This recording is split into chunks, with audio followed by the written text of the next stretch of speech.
Comment on fait pour transformer un nombre décimal en pourcentage? Bon, il y a différentes méthodes. Par exemple, on pourrait prendre 0,25, dire que oui, c'est 25 centièmes, donc 25 sur 100, donc 25 pour cent. Mais dans d'autres cas, ça va être plus mélangeant de passer par ce chemin-là. Par exemple, comme avec 0,045, 45 millièmes, ben là, je ne l'ai pas en centièmes, j'ai là en millièmes, je suis obligée de diviser par 10 en haut et en bas, je pourrais y arriver. Avec 1,2 aussi. Mais à la place, je vais vous montrer une méthode plus simple qui fonctionne toujours. C'est toujours pareil. Donc, 0,25, il faut comprendre que sous-entendu, le dénominateur, quand il n'y en a pas, c'est 1. Moi, je ne veux pas que ce soit 1, je veux que ce soit 100. Donc, je vais faire fois 100 pour avoir 100 au dénominateur. Comme je veux que ça reste une fraction équivalente, je vais faire fois 100 au numérateur aussi. Je vais obtenir 25.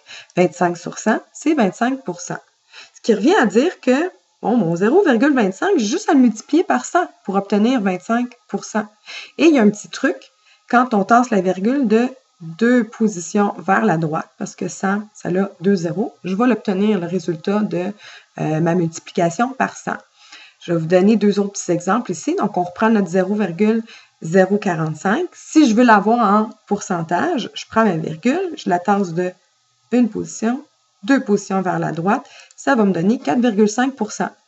Avec le 1,2, je prends ma virgule. Je vais le faire vraiment.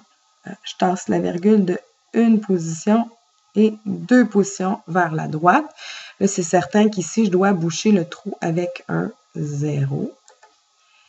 Et ça me donne donc 120 %.